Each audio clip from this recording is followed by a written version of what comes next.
All right, so I've had a couple questions on how I mounted the NK to the Autopilot and the mount that I did and how I'm running the steering lines and all that. So I'm going to kind of give you guys a rundown of how I did that and kind of the steps I went through. So first of all, you got to remove the rudder. So you're just going to start with removing the adjustment screws here, just removing those completely. Loosening the top bolt on or screw on the housing, slide the rudder out, and then just take the pin out and remove the whole thing. And then to get enough slack to lay the rudder inside the tank well, you're gonna have to reach in and kind of remove the rope or the line from the top of the pulley, and that way you'll get enough slack to get it to lay in here. Laying it in here doesn't bother me. I have more than enough room in here that, this is pretty much always dead space anyway. Even with the 16 by 16 black pack with it slid back with, a tackle bag and a lunch box and stuff in front of it. So it doesn't affect anything or taking away anything that I'm normally using anyway. But this is all reversible. So, I can take all this stuff off, put the rudder back together, make sure I got the line routed correctly onto the pulley on the inside. That way everything works the way it's supposed to, so I can go back and forth. So with the mount, I did a 18-inch by 9-inch piece of Starboard from Boat Outfitters. You could probably get away with maybe like an 18 by 7 or something like that, because this overhang that I do have it kind of makes it a little bit difficult to grab the grab handles underneath, at least for me, because I'm taking it off and on the bed of the truck and onto my dolly and all that stuff. So it does make it a little bit difficult here, but that's pretty much the only observation that I've had after finishing it. As far as mounting the board to the kayak, I just took like a white marker or something and, marked over the inserts that are on the power pole inserts that are on the kayak, and then just laid the board on top of it and, paint transferred, and I kind of had a rough idea of where I needed to start drilling the holes. So I drilled this top one here, and then,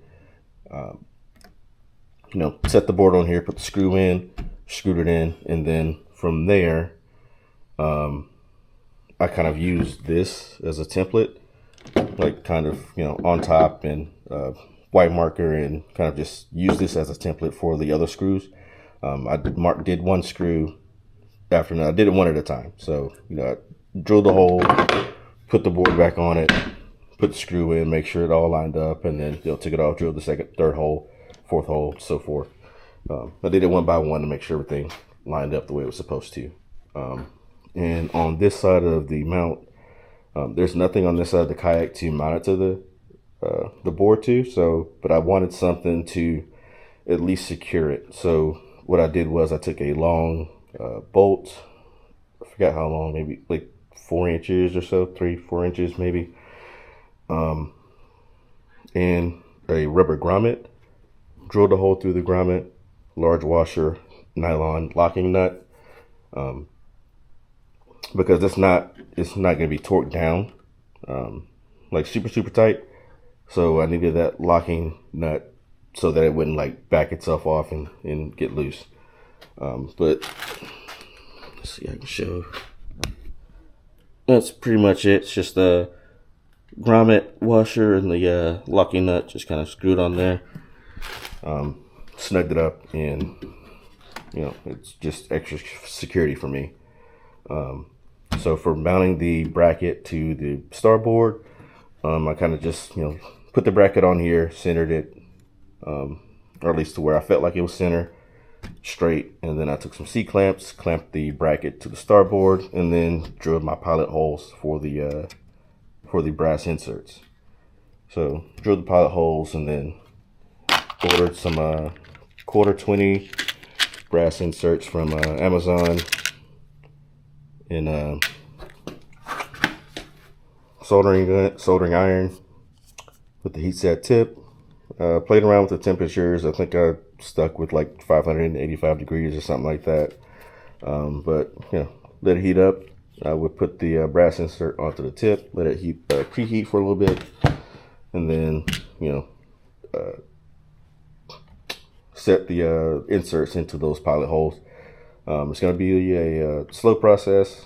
I mean, not slow, but you want to go slow, and just let it melt in. You don't have to apply a whole lot of pressure. Just let it melt in and make sure it's going in straight. Because if it's crooked, then of course it's not gonna mount it. It's not gonna screw in properly, not on your mount. So did that, and you know, that's solid. I did have the mount rip out last week. That was because of an accident.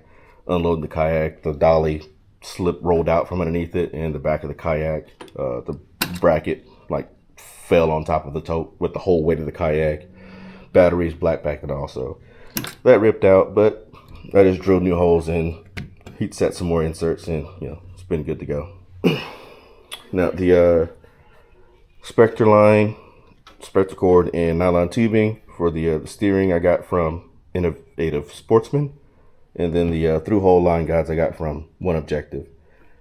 So this Thru-Hull guide is, the opening is not wide enough for the nylon tubing to slip through. So I did drill that out with a couple different drill bits, like little by little, until I got to the size to where the nylon tubing would fit through here. So once I confirmed that, I then mounted the guide to the kayak, screwed it in, and then after that, and then I drilled in, using the hole as a guide. Pretty much I drilled into the hole, or into the kayak, and then created my opening there, and then feeding the nylon tubing through. And what you're gonna want is one of these fiberglass wire running kits. I got it from Harbor Freight for like $8 or something like that. It has like a little hook on the end of it, and because when you're feeding this line through, it's just gonna coil up inside the hull. But with that, it's flexible, so I was able to reach in through the access hatch and reach that nylon tubing and at least pull it through. Or at least get it back to where I could reach it into the access hatch. Yep. Pull the cord up here. Now, here I drilled the hole pretty much right on top of where the stock rudder lines comes through. And in order to get the nylon tubing from here, or you know, feeding it on the inside to get it through the hole here, what I did was took a drill bit or anything that would this tubing would slip over, and so I stuck the drill bit through the hole that I drilled, and then I felt around, you know, on the inside of the hole until I could feel the drill bit, and then slip the tubing over, and then pretty much use this as a guide to push the cable or the tubing through. And that's pretty much the way that I found to get this tubing through the hole that I drilled here. And there you terminate both ends.